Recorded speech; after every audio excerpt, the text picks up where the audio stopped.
Hey, what's up, Roxstars? It's Rox coming to you today with the review for the 2020 Soul Train Music Awards. That's right, you guys. It was the Sunday after Thanksgiving, and probably for about the fourth or fifth year in a row, they have held the Soul Train Music Awards the Sunday after Thanksgiving. So here we are today. Y'all knew I was going to do the review, right? Everybody was DMing me and tweeting me and asking me if I was watching it. Yes, of course I was watching it. And if I was, going to review it, yes, of course I'm going to review it. So here we are today. Again, the award show is very much different than it has been in the past, namely because we are in the middle of a pandemic and we just can't get together like we used to. But slowly but surely, these award shows are starting to have live audiences, even if it may be small, even if it may be spread out intimate.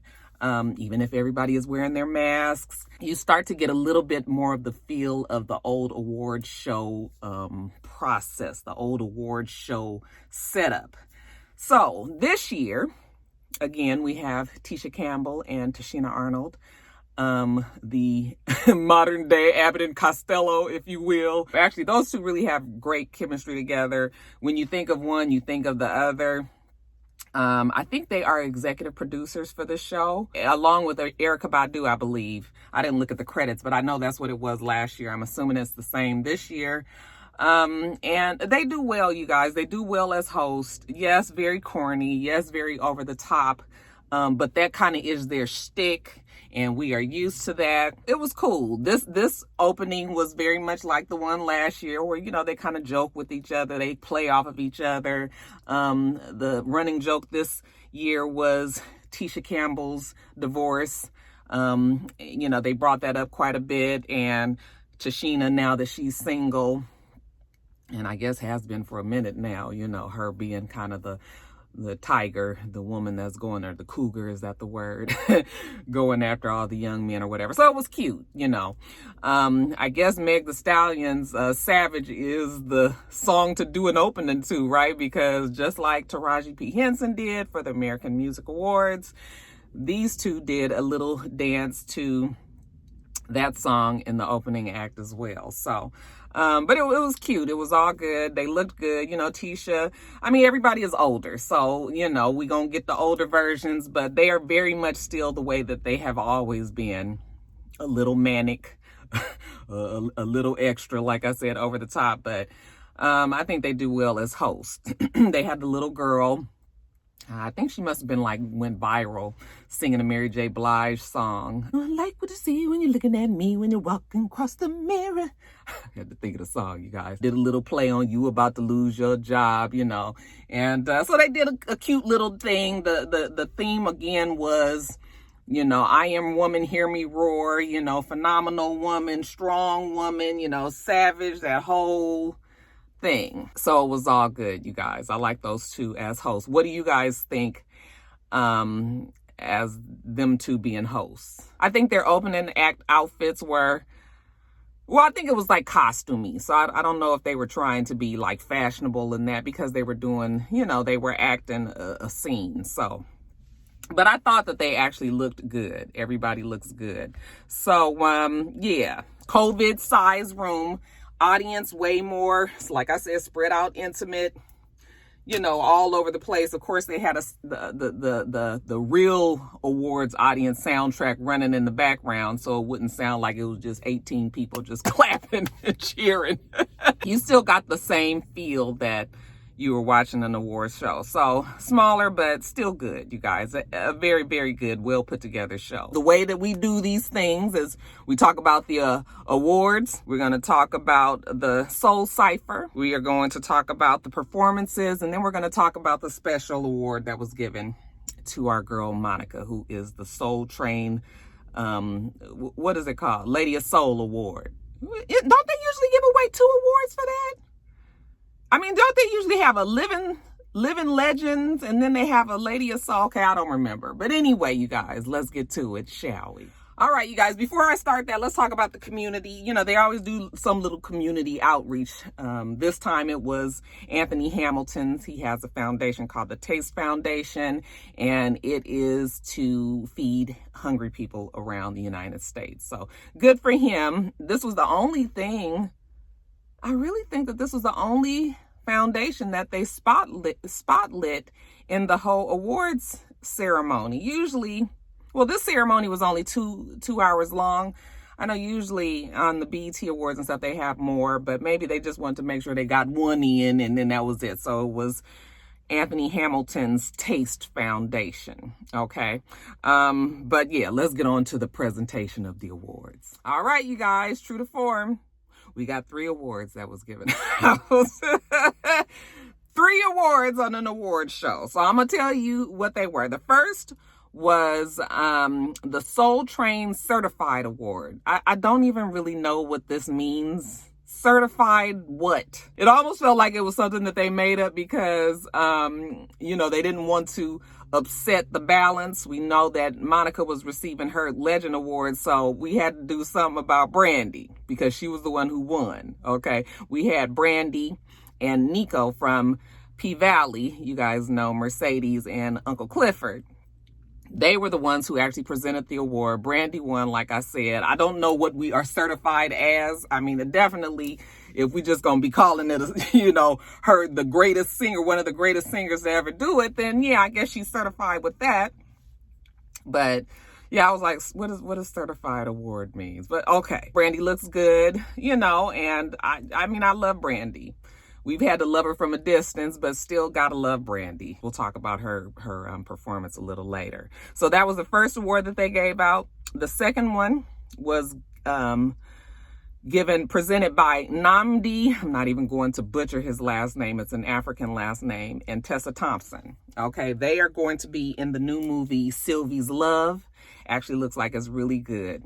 I mean, I was almost getting a Love Jones circa 1965 feel from it. I don't know when the movie is set from, but it was giving me that kind of warm and cozy feel. I was like, oh, this looks like this is going to be good. So I'm actually excited about that movie coming out. But they were presenting for Best Gospel. And you guys already know, if it ain't Yolanda Adams, then it's going to be Kirk Franklin. So what is your guess who won? That's right.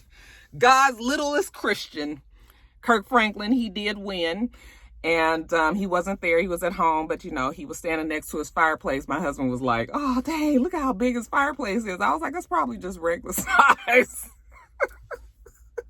Little teeny tiny, eeny meensy, teeny weeny wee. But yeah, he won. These shows always give the same people those gospel awards, as if there weren't many other gospel singers. And you know, they'll throw in a Clark or a Sheard, you know, or whatever you want, but pretty much it's the same people every year. And then we had Dion Cole looking like something from 1984. I mean, he was like real glossy and he was shiny. I was like, is that a Jerry curl? What is happening? He presented the R&B, Best R&B Soul Female Artist, and the winner was her. And you guys, I love her as well. I thought her was performing. She didn't even perform last night, you guys. But, you know, we do get more and more of her each time we saw her. You guys remember when she first came out, I was like, she running races with that white chick that used to wear the wig that completely covered her face. What's her name? Saya, I think it is. Her was used to wear all that hair in her face, wear the glasses. You could never see her face. She was very quiet, very timid. But honey, she's stepping out of that shell. You know, we see more of her face now. You know, we see more of her body now. You saw that little short skirt. I was like, girl, you showing our body? She's a beautiful person, and a beautiful woman to, you know, physically looking at her. So it's nice to see her coming out of it. I'm not saying that you got to be all sexied up and just showing everything, but you know, it was giving you the feel that she was so closed off that now she's starting to blossom. She speaks more, and she speaks very well, and we know, of course, she's talented. So yeah, I was like, look at her with her legs showing. Come on, girl. We could actually see her eyes and everything. You know, she's coming out of that shell. So yeah, those were the 3. If we're not counting the legendary award that we're going to give to Monica, we'll talk about that last. those were the 3 awards that they gave out. Maybe next year we can maybe get 5. Okay, you guys, so on to the soul ciphers. So you guys know that they have the ciphers, the hip-hop ciphers, the rap ciphers in the BET Hip Hop Awards. So Erykah Badu took a spin of that and decided to put soul ciphers in the Lady of Soul. I'm sorry, not Lady of Soul, just the regular Soul Train Music Awards. And we enjoy them because, you know, you don't get to often see many R&B singers like just kind of going off the riff and just doing whatever they want to do, and just showcasing their true talent. So we got one soul cipher yesterday, and it was great. It featured Shanice, PJ Morton, Shantae Moore, and Stokely. And what was real clever about these ciphers, you guys, was that, first of all, the cipher was to the beat of Love of My Life. All right, so they had the instrumental of that playing in the background, and they were to sing one of their songs that was a hit, but incorporated to the sound of Love of My Life. Okay, it was real dope the way they did it. Shanice got up there and did I Like Your Smile, but mixed that in with Love of Your Life. PJ Morton did, I don't know what song that was. He was rapping. Shantae Moore did, I think, Now That Love Is Taken Over. And Stokely, it wasn't Pretty Brown Eyes, but it was, I don't know, but it was a mint condition song. Can't remember the songs. Didn't write them down. I was too busy enjoying it because everyone sounded so good. The good thing about this group is that everybody truly are singers, truly can sing. Okay, so Shanice, still beautiful voice. You know, she was giving us octaves. We got the big bright smile, the dimples and everything. I mean, it was definitely Shanice. PJ Morton sounded great. And then when we got to Shantae Moore, I thought it was Shantae Moore when I first saw her. Mr. was like, who is that? And I said, I think that's Shantae Moore. But when they showed her, yeah, she looks great, you guys. Definitely looked like she might have had a little work done to her face, but that's okay. Okay, whatever you want to do. It didn't change the look of her face. But, it was a little tighter. It was a little, but all in the right places. She looked great. Her body looks fantastic. Okay, I was like, girl, you better. And she knew it too, honey. She had her jeans on, her little tank top and her high waist, and her, I was like, yes, girl, represent for the old ladies. Not the old ladies, we like to call ourselves seasoned. But food don't taste good without a little paprika on it. You better ask somebody. Shit. And then Stokely, y'all, my boy, I loves me some Stokely. He a little weird looking, but weird sexy. Like every time I just hear, it's the voice, you guys. That voice makes you forget everything else about Stokely. But then he's got the presence, Ooh, I just love me some Stokely. I know, y'all know Mint Condition is one of my all-time favorite groups, right? Oh, that's Stokely, good job. He'll sing the pants off of you. And all of that was done live. Okay, so that was actually done on stage. This was not how the ciphers have been in the past where they pre-recorded it and just air it. Okay, so that brought another element of the intimate feel of us being on stage, all being together and all of that, but still socially distancing. Social distance, you guys. What did you guys think about the Soul Cypher? Okay, you guys, next up, let's talk about the performances. So, like I told you at the beginning, Brandy was the first performance of the night.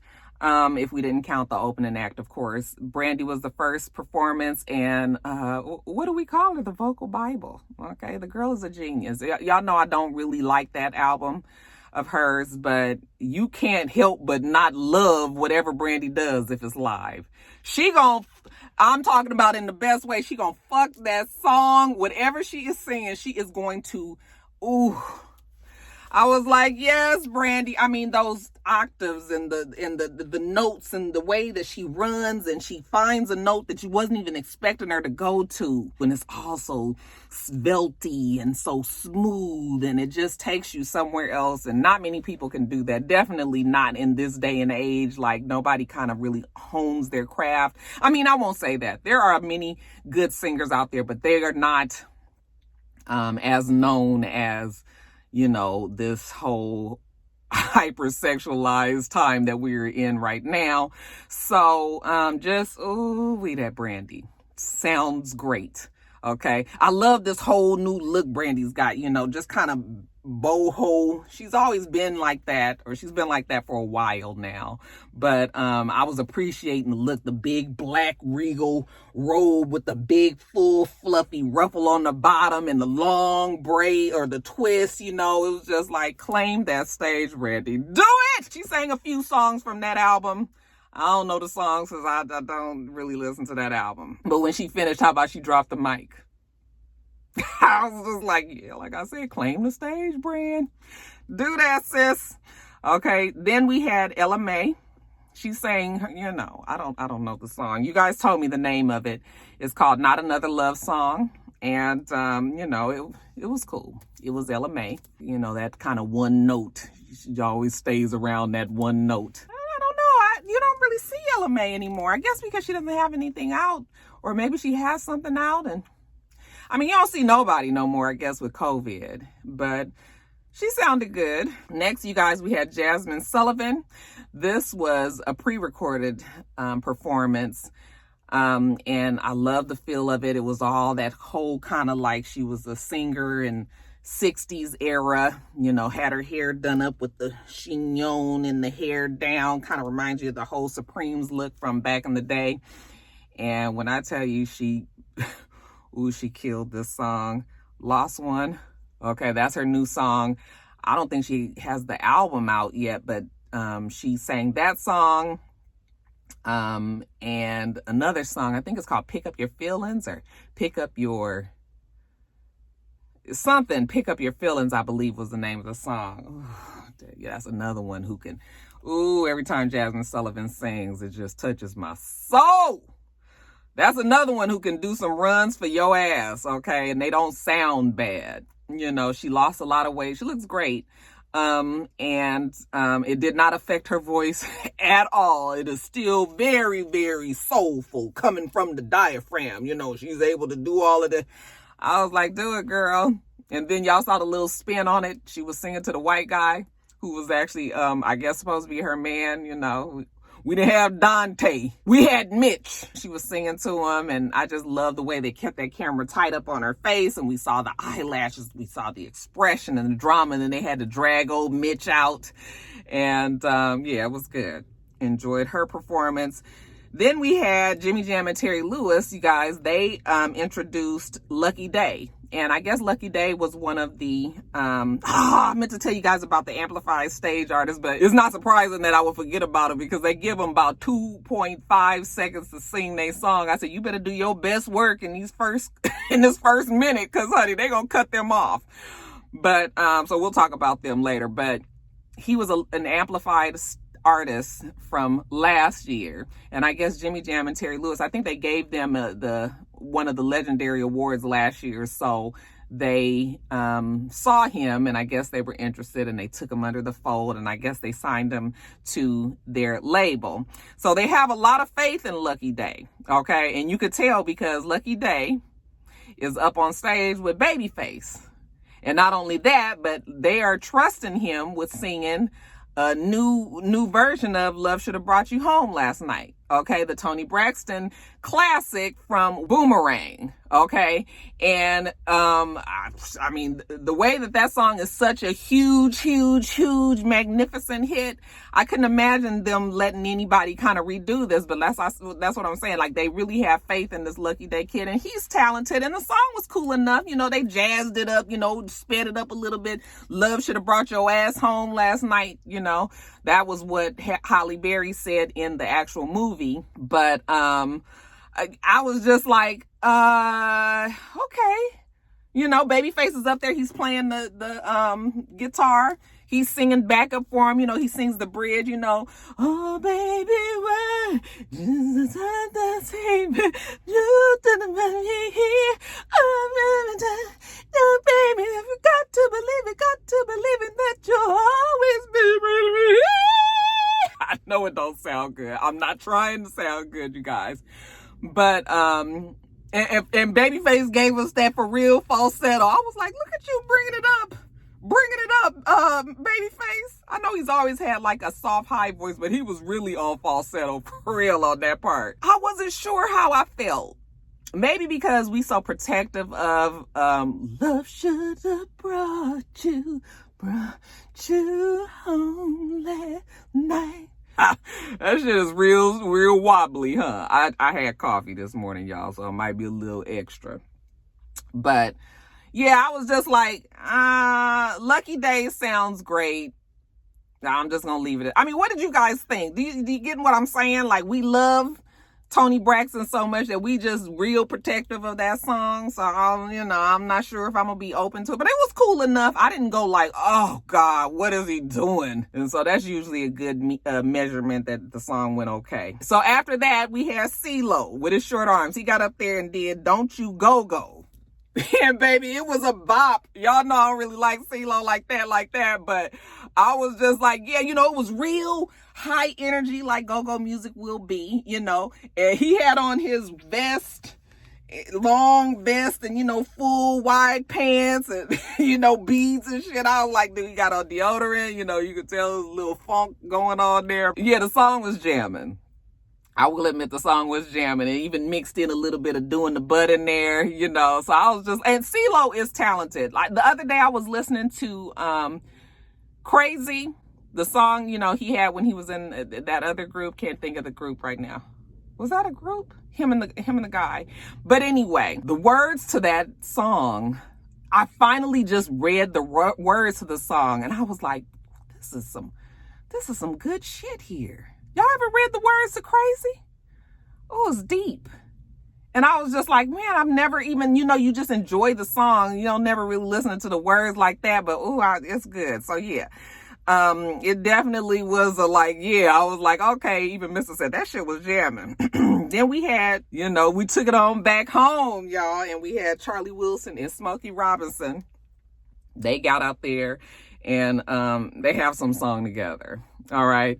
Sounded good. I never ever in 1,000 years would have put Charlie Wilson together with Smokey Robinson, because Smokey is, he's the soulful, smooth, soft voice. And then we got Charlie Wilson with the runs and the, the real strong, from the throat. I can't. That's my best Charlie Wilson for y'all tonight. Yeah, they sounded good together. And even Smokey, he looked good. Usually he be too tight. The face be too tight, but I guess maybe this time around he had done got it done and a couple of days had passed, so it was able to settle in, and his face actually looked, it didn't look like it had been pulled so taut as it has in the past. So it was good to see them. And then they had a special tribute. They actually snuck this tribute in, and I wasn't really cool with the way they did it, but I guess they, in the interest of time, they did, Charlie Wilson did a tribute to Reverend Rance Allen, and they sang, what was the song that they sang? He's a Miracle Worker. Okay. And because Reverend Allen, he had that voice, much like Charlie Wilson was able to do all of these, these wild ass runs and acrobatics with his voice. Charlie Wilson was good in that sense, but it wasn't like our true gospel moment like we normally get. I mean, Charlie did try to take us to church. Okay, they had the organ going, and I was like, we about to get in praise and worship, because it ain't nothing but a thing now. I know it's Sunday night, but we can do this. Had two gospel artists come out. Can't even think of the names right now. Who was it? Okay, but anyway, it still didn't give us our full gospel moment. I was like, well, I guess Yolanda Adams wasn't available, because Yolanda is our resident gospel singer. She gonna get it going. She wasn't there that night. So we had to do it with Charlie. Then, all the way from Sweden, I think they said, we had Snow Allegra. I guess I should have known from her name that she wasn't black. Snow Allegra, right? I don't know what she is. She's one of them exotic looking ones, how we call them exotics when we can't figure out exactly what she is. Is she black? Y'all let me know. I'm sure y'all will let me know. But she sings that song. Sit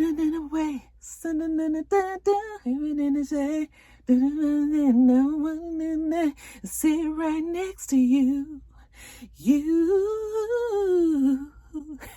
I don't wanna kiss you. I just wanna lead you. I don't know the words, but y'all know what I'm saying. I want you. Oh, my voice is really bad this morning. I'm sorry, y'all. Y'all like Roxanne, please. Enough with the singing. But I really like that song. Okay, and then I guess I'll tell you guys the amplified artists. It was two of them. One was Moses Sumney, I think was his last name. He kind of looked like if we had like Seal and the character that Chris played from the movie with Bruce Willis, the Fifth Element. If them two had a baby, then that would be Moses. Moses had the whole look going, you know, with his braids and his locks, you know, molded into a certain way. I was like, okay, like I said, 2.5 seconds and then he was off, so I couldn't even tell you what he sounded like, or, you know, what the song sounded like or anything. And then the same for Ella Nicole. She also got up there for 2.5, y'all. Okay, so those was our amplified artists hitting the stage and our performances. And lastly, you guys, let's get to Monica and her Lady of Soul Award. I think that's what it was called. Okay, you guys, so it was presented to her by her. And, you know, they do the little documentary where they go and they talk to, I suppose it's close people to Monica who talk about her and her influence in the music industry and, you know, her contributions to the music world and, you know, her as a person. So we had Jermaine Dupri and we had Erica Campbell, which was interesting. And we had other people that got up there, Dallas Austin, that talked about her talent. And Monica is truly talented. It's good that we've seen her grow from a young girl. She's been on the scene since she was like 14, 15 years old and all the way up to she's somewhere around in her mid to late 30s, I believe. And hasn't missed a beat. I always say that Monica should be way bigger than she is, but she's still known enough, you know, so it's not like she's had a failed career in any kind of way. And the verses that she had with Brandy this year reminded us of all of the hits that even Monica has. I know many of you guys will say you guys already remembered, but I didn't remember. But then I was like, I mean, I knew most of them, but some of them songs, I was like, oh shit, this was a banger. You know, after they did their tribute, talk about how great she is, she comes out and she looks fabulous. But Monica, most of the time, 98% of the time, looks great. Okay, she very, very rarely misses. Hair was beautiful. Outfit was lovely. She, you know, she had on a black, you know, kind of off the shoulder, crisscross, you know, and did a little ruche and a little something here. I'm not sure if it was a belt or what, but then she had on some black slacks that fit very tight. It was a zipper in the front. My mom, being a seamstress, would have been like, they should have put that zipper on the side. It just kept on drawing my eye to that little area, but it still didn't make the outfit look bad. I mean, she looks great.